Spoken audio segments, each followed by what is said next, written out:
So, sino yung mga nakabasa nung ano? Sino yung mga nakabasa ng community post ko? Mila69, Jane Beloselo. Sino nakabasa ng community post ko about kay Gloriang Lavandera? Nabasa niyo ba yung community post ko? Hindi, tatanong ko lang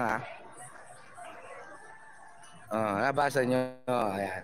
Actually ako, wala akong balita dun sa hitad na yon. Wala akong balita sa bansot na yon. Wala talaga akong balita. Kasi hindi ko naman pinagpapansin yon.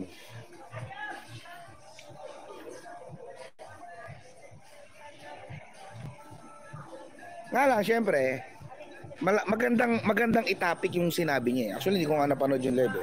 Sinabi lang sa akin ng mga kabunsuan dito na nakita namin, nakasama namin ngayon, na nag-live daw si Gloria Rabandera, aka,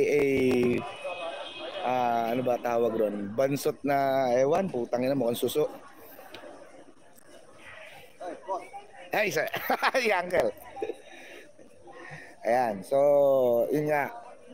Pag-usapan natin yung sinabi niya na dapat hindi raw kami o dapat sila daw ang nandito, hindi raw kami. Napaisip naman ako. Sabi ko, paano ka mapapasama dito sa event na to or dito sa Hong Kong kung wala ka namang nagawang maganda para kay Bunso? Tama ba ako? Ano ang natulong mo kay Bunso? Meron ba? Meron ba siya natulong? Napaganda ba ang karir ni Bunso? Ha? Hindi nga, matanong ko lang, napaganda ba ang karir ni Bunso simula nung dumating siya sa buhay ni Bunso? Sumikat ba si Bunso? Nadagdagan ba yung subscriber ni Bunso? Lumaki ba ang kita ni Bunso?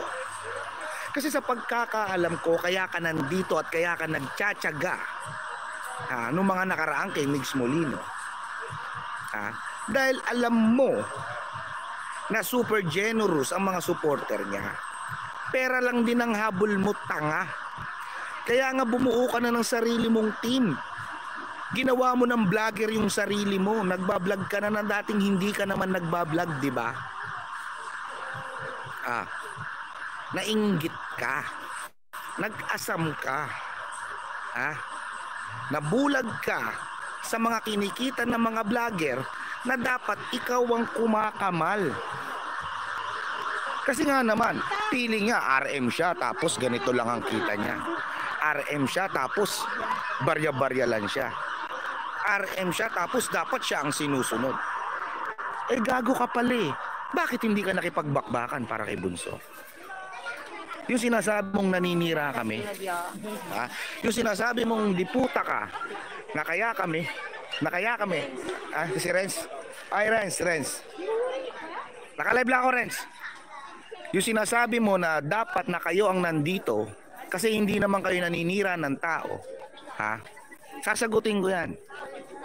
Kasi, kung walang makikipagbakbakan para kay Bunso, baka pagiging RM hindi mo na narating.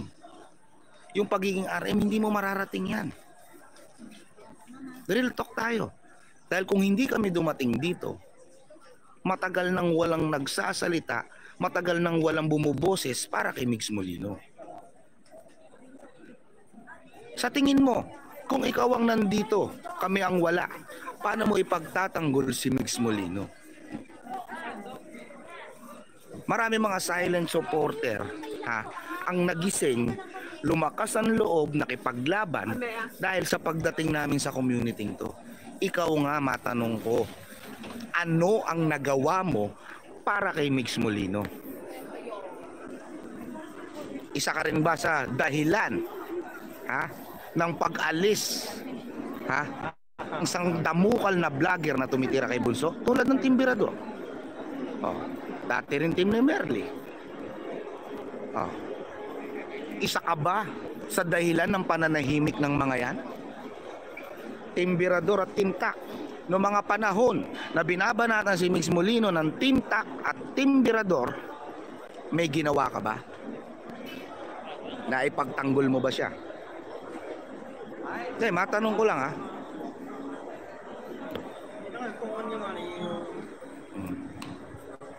Yes, Mami Gerald, nasa Mongkok po kami. Matanong ko lang, anong nagawa mo para sa kanya? Hindi sa pagyayabang. Ha? Hindi sa pagyayabang. Maliit na ang mitya ng community dati ni Mix kasi ang dami nang hindi nagsasalita. Ang dami nang natatakot sa mga timtak at timbirador, di ba? Oh. Real talk tayo. Ang dami nang hindi nagsasalitang mga supporter noon. Pinapaalala ko lang. Ha? Na kami ang nagpalakas ng loob nila. Kami ang bumuhay, ha, sa natatakot na pagsuporta nila kay Bunso dahil natatakot madamay at walang yain ni Ballpoint Man. Real talk lang tayo. Kay Joro Sharo to. Ebasales, Pezeno. Diba? Hindi, doon tayo sa totohanan. Doon tayo sa realidad. Kasi ako sabihin nyo nang mayabang ako. Sabihin nyo nang mayabang ako. Isang taon na ako mahigit rito. Dumating ako rito, May. So anong panahon na? June, July, August, September, October. 1 year and 5 months na ako dito. 1 year and 5 months na ako sa Kabunsuan. Mama Chi, may galab shoutout. Tingin nyo tatagal pa ng ganito to kung di kami nagtulong-tulong para itaboy ang mga putang inang basher ni Bunso. Hindi nga. Baka nakakalimutan nyo. Si Ballpoint Man, nakakampi nyo ngayon. RM, Gloria Rabandera. Si Ballpoint Man, nakakampi nyo ngayon. Dati ring vlogger ni Mix Molino. Naghangad na palitan sa pwesto si Bunso. Siniraan si Bunso sa mga supporter niya, sa mga sponsor niya para makapagsulo sila. Kami pumigil noon. Wala kang ginawa. Tandaan mo, sa panahon ngayon, si Bunso vlogger, hindi artista. Ikaw, matanong kita, anong maitutulong ng pagiging road manager mo kung si Bunso sa vlog tinitira? Sa vlog winawalang niya. Sino ang makakatulong at makakaintindi sa kanya? Di kapwa vlogger niya, tanga.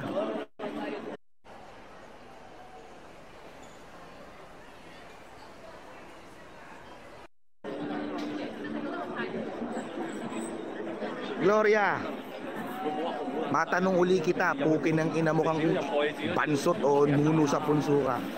Anong nagawa mo para kay Bunso? Anong nagawa mo? Anong naitulong mo para kay Bunso? Balita ako, kinupit pa yata nito yung mga nag-entra sa ano eh. Sino? Si Gloria Labandera. Yung mga nag-entra sa Davao, isa to sa kumupit eh. Diba kaya ka naipit nun, tol? Naipit ako eh. Oh. Wala lang ticket. Kahit walang ticket, nakapasok eh. Oh. Wala daw mga atraso. Anong walang atraso? Sino? Diba? Kaya nga nawawala yung ticket doon eh. Diba? Oh, yung dakilang alalay niya, nakapasok at nakakain. Tol. Yung dakilang alalay ni Gloria Labandera, nakapasok at nakakain sa Davao nang walang ticket. Kaya Bakit ako isa na dapat siya nga daw yung nandito. Sila daw yun lang to. Tayo. Kayo ang nandyan, bakit anong tingin nyo? Kayong gumastos ng pera na ng papunta namin dito? Hoy, kami, hindi kayo. Maglabas kayo ng pera nyo, hindi asa kayo sa mga supporter. Pupunta kayo dito. Wala namang problema, wala pipigil. Yun pa nga eh. Yun din ang point ko eh. Pwede naman kayong pumunta rito. Pwede naman kayong bumili ng ticket ni Bunso. Bakit hindi kayo makabili ng ticket ni Bunso? Hindi, ito yun eh. Hinihintay pa natin sila. Pwede silang pumunta.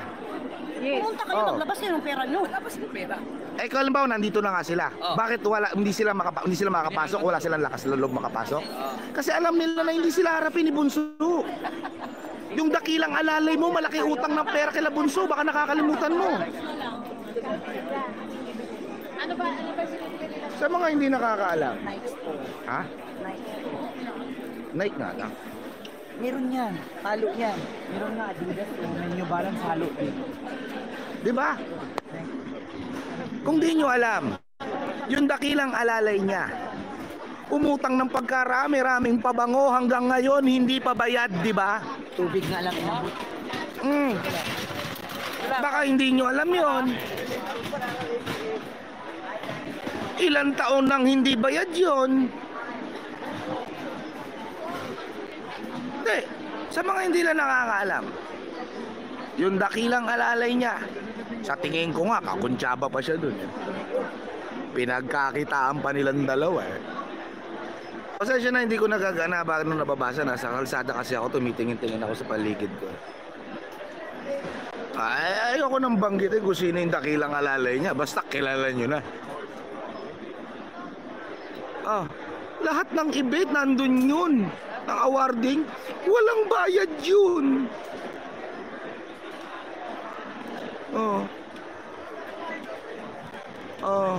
Alam ko yun, dami noon paninda. Wala lahat yun, consignment lahat yun.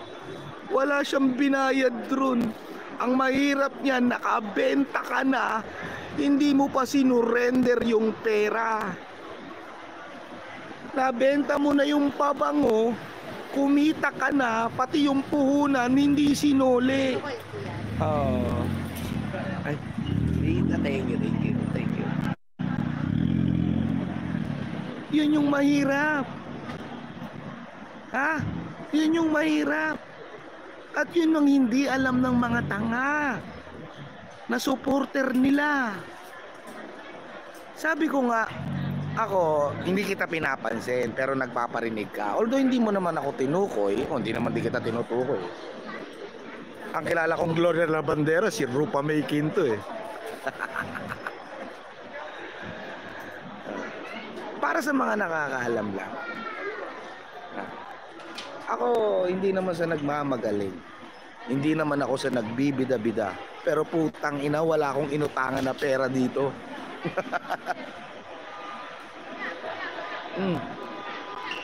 Totoanan lang.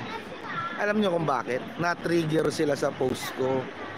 Na-trigger nila na niyayabangan ko yung idol nilang Abno.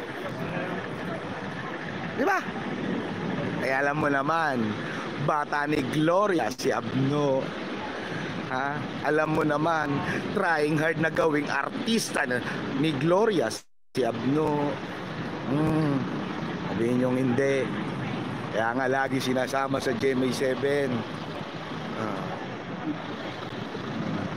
Di ba? Nagbayad ako AC okay, si Nanay Joros hindi nga nakakain. Ayan, triple white Magkano? 849, 799 lang to 9.5 size. Ano kasi ito hindi nababasa? Di ba? Yun yung punto ko. Yun yung punto ko. Masyado silang na-trigger nung nag-post ako ng dalawang sunod, nasa Hong Kong na ako. Pangalawang post ko, nasa Macau naman ako. Kaya nga ang dami nag-comment doon sa community post ko na nasa Macau ako. Ang dami. Puro daw ako yabang. Puro daw ako forma. Hindi ko raw mararating o hindi raw ako makakapunta ng Singapore kundi raw dahil sa idol nila. Wala ka ng teteng buhay Kung hindi dahil sa idol nyo hindi ako makakarating, putang ina, di sana mas magaling siya sa akin. Bakit kailangan pa akong dumating sa kabunsuan para makabalik lang siya, para ipagtanggol siya? Gigil na gigil kayo, nagyayabang akong nasa Hong Kong ako. Gigil na gigil kayo, nagyayabang akong nasa Macau ako. Pero putang ina nung niyabangan ako, napupunta siya ng Singapore, tuwan-tuwa kayo mga animal. Diba? Real talk lang tayo. Sino ba nagyabang ng una sa ibang bansa? Ako ba? Di ba ang sabi nga niya si AC hindi na makakaalis ng bansa. Nanahimik ako ng matagal. Nintay kong makalagpas ako ng immigration bago ko yabangan niyang kupal. Masyado kayo natitrigger pag nanlait ako. Paulit-ulit kong sinasabi, welcome naman na banatan nyo ko, pero huwag kayong mag-iiyakan. Putang ina, pag rumesbak ako. Alam nyo naman yung resback ko, mas masakit.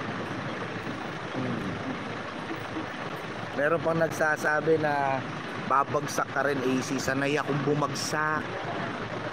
Hindi ko ugaling mag-iiyak, galing ako sa wala. Hindi ko niyabang na nagsimula ako sa wala. Kasi mas nakaka-proud yung nagsimula ka sa wala, tapos ngayon meron ka na. Kesa nagsimula ka sa meron, tas bigla kang mawawalan tanga. Yun yung nakakahiya. Tita Emilia Iligan, mega love shoutout. Dubling Cabango, Teresita Bayona, Susie De Leon, Jill Jet 10, yan. Janet Macusi, Lisa Aridon, yan. Ma'am Day Jasmine Martino. Hindi nyo ba napansin yung post ko kagabi? Anong sabi ni Tililing? Asa na AC ang views mo? Bakit hindi ka na maka-1,000? Di ba? Type niya yan eh. Asa na raw yung 1K views ko? Hinahanap nung gago. Ma'am Tessa Vargas, mega love shoutout. Sabi ko, yabang. Yabang mo. Sabay ka lang naman sa uso kasi click o viral yung kinokontent mo. At isa pa, mini-mirror mo lang, hindi ka nagsasalita, gago. Balikan nyo yung community post ko kagabi. 10 araw pa lang ang nakalipas. Putang ina, yung 6,000 live views niya, putang ina, 22 views na lang. O bakit 22 na lang views mo? Aminado naman ako, Berhilio, humina rin ang views ko. Pero putang ina, hindi naman ako bumaba ng 100 at hindi naging 22 ang live viewers ko. Damn. Di ba? Bakit balita ko nagpaalam na raw sa Bigo yung tanga. Ba't nagpaalam ka na sa Bigo? Bakit? Ano nangyari? May nakakita na sa personal sa kanya, ipinagkalat na kung gaano kapangit ang pagmumukha niya. 70% off voucher sa Shopee Live? Watch Shopee Live! Enjoy live streams. Ako nagtatanong lang, hindi naman ako sure dyan, pero malay nyo naman. Nagtatanong lang ako Yan ang sinasabi ko. Inuna nyo, yabang nyo.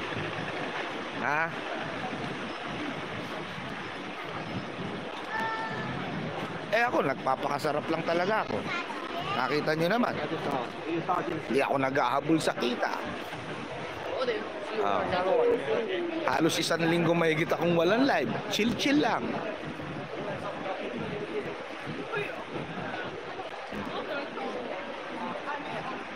Tapos yung mga gago nag-iiyakan. Sa akin galit na galit kasi ang mga yan. Sa akin galit na galit yung mga yan. Kasi yung ini-expect nila na panandalian lang, yun pa yung naiwan. Yung ini-expect nila na sila ang matitira dito hanggang dulo, sila yung nawalan. Real talk lang. Umina man ako dito, hindi ko naman dapat pagsisihan. Pumasok ako nang wala ako dito. Kayo, nung dumating ako, sagana buhay nyo. Diba? Real talk lang. Nung dumating ako rito, sagana buhay nyo. Ako, wala naman po.